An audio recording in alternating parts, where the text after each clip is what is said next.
a leg lace. And very simply, the most important things in doing a leg lace is I have to capture my opponent's thighs above the knees, and I have to capture both of them. At the same time, I have to use my shoulder to drive my opponent flat to the mat. This is the way you counter a leg lace, by getting your hips back so that I can't drive you forward and go down. So on the whistle, I'm going to drop down, block both thighs, and use my shoulder to drive my opponent flat. Notice, as I do that, I've captured both thighs. At the same time, my shoulder drops low in the butt. It's very important for you not to have your shoulder this high, because as he starts back, your shoulder will slide off. You have to get in the position under both thighs with your shoulder in this position.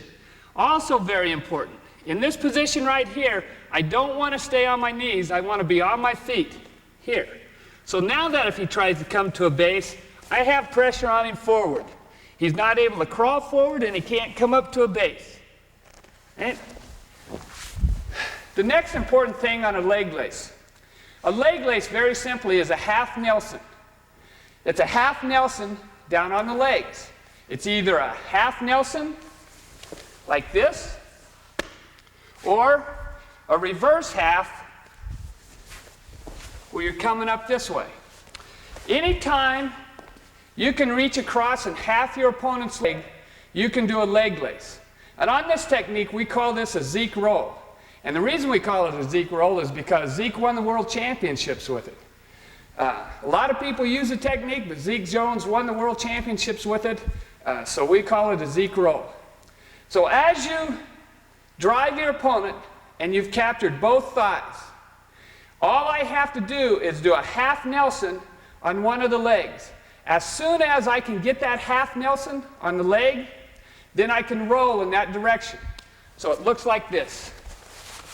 I've captured both thighs. I have pressure forward. As soon as I can reach and touch this leg right here, I don't have to do anything else. It's time for me to roll.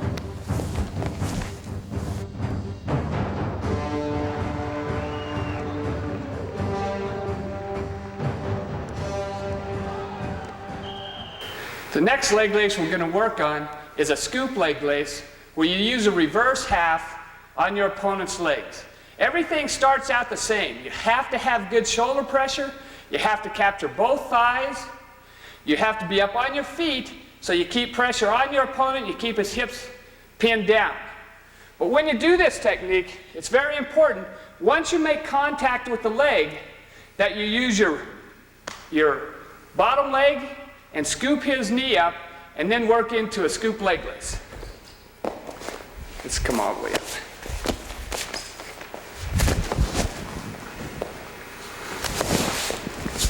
As soon as you get the half Nelson right here, use this bottom knee here to also scoop, so that he can't pull his leg out. From this position, I'm half in here.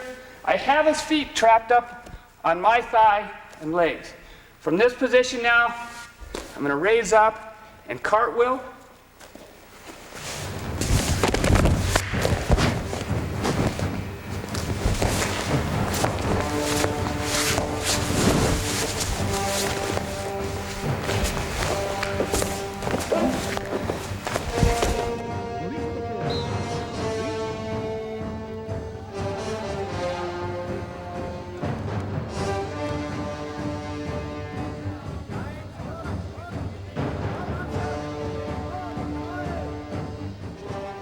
As we work parterre offense today, an important thing to remember is this. It's not a matter of whether or not the top guy can turn you or whether you can turn your opponent, but rather, can I turn him in the amount of time given me? And that's the most important thing in parterre offense. Keep in mind that if you get to a technique and you start to work it real hard and you're making progress with that hold, you can get as much as 40 to 45 seconds in parterre position. But if you don't go right to the technique and stay on that technique and show improvement, you may only get 20 seconds. So anytime you're in parterre offense, it's very important to be aggressive, go get the technique that you're offered up or you're given, and try to turn your opponent right away. This time as we're working leg lace offense, we're going to work in combinations that your opponent or things that can happen that he'll do, and I'm going to try to counter that and go into a leg lace. Situations that happen out of leg lace. One of the first things that'll happen, especially if your opponent knows that you have a good leg lace, when you're in a parterre, he'll have one straight leg and one bent leg. He'll have one leg up here. And sometimes they'll grab their own shin. Sometimes he's looking to hand fight as I try to capture the thigh. Remember, for me to turn him in a leg lace, I have to capture both thighs. I have to keep my shoulder in the butt, so I keep his weight and hips down. And so I'm up on my feet as I do that. But for me to get a leg lace, those are the things I have to do. Now, from this position right here, I have a simple rule, and it's always attack the straight leg. So I'm going to take the straight leg to the bent leg. Rather than me try to pull this power and try to pull this leg over to this one, that's very difficult to do.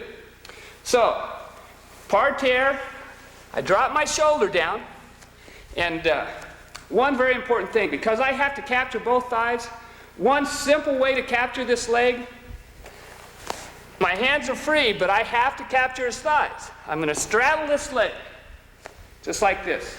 And then I'm going to drop my shoulder down, this position, but watch how I get under this leg. I just pinch his leg, and now I'm under it. I tripod up. I have good pressure forward, and from this position right here, I'm going to take this straight leg over to the bent leg. And I don't want to reach up here right away because he'll grab my hand, and it'll take more time. At the same time, I don't really want to grab from the knee to the ankle because he can move in there and he can bend, and it's very difficult. He can slip it out. So I want to capture both thighs. That's very important in a leg lace. From this position right here, I capture one.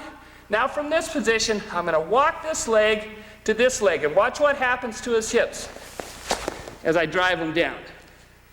Now, I've got his knees together.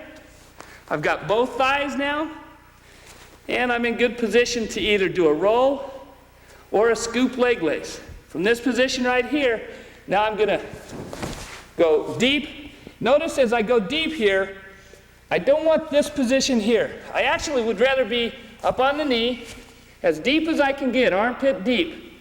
From here, I'm now halved this leg.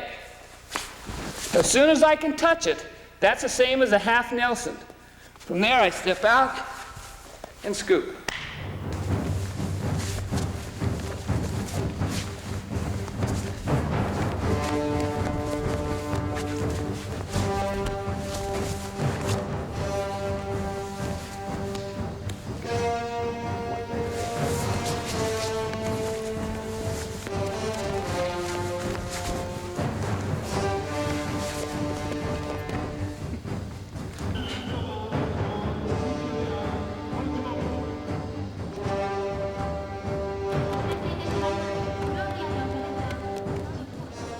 Another situation that occurs in a leg lace position, and one of the ways your opponent will try to counter you when you do a leg lace, is do the splits. Spread his legs way wide so I can't get his knees together.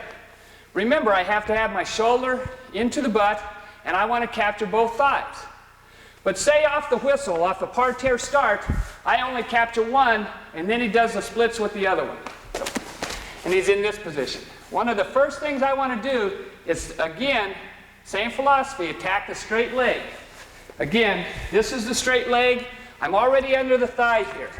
From this position right here, my shoulder's down, and now I'm going to pick this leg up here. Now, very important here, I don't want to reach up to try to just capture this thigh because he'll grab my hand. From that position, it makes it a little more difficult, right?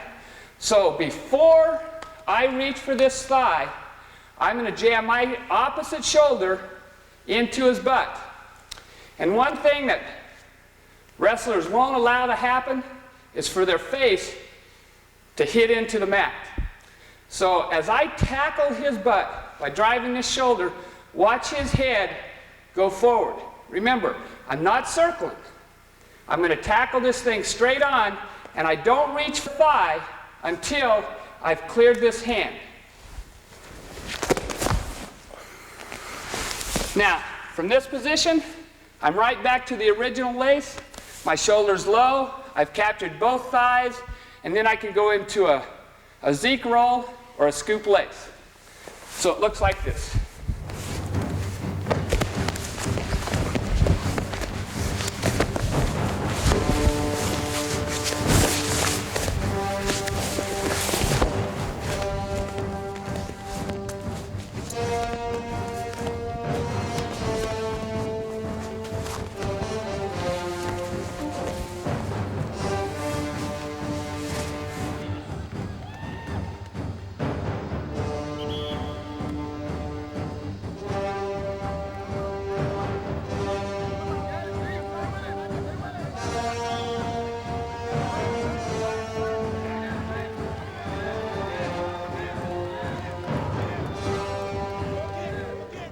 Another counter in a leg lace situation is when I get my opponent, my shoulder's low, I've captured both thighs, but again, remember the key phrase that it's not if I can turn my opponent, but it's if I can turn my opponent in the amount of time given me. And that's very important. So in this situation, I've already beat my opponent actually. And so he's just stalling for time. And one of the techniques that foreign wrestlers especially will use to counter in this situation after I've captured both thighs, my shoulders down low, is for him to bend his legs and put his calves in my armpit. In this position right here. From here, it's very hard for me to step outside his leg. I can't get outside it to cross the legs. So from this position, what I'm going to do is this. His feet will be up. I'm going to use my hip to trap this foot down here, just like that. I'm going to roll over on it. Now, as you can see from this position right here, I've got a straight leg and I've got a bent leg. If he continues to fight me in that position right there, I'll then circle this leg over here and turn him in this direction. Right?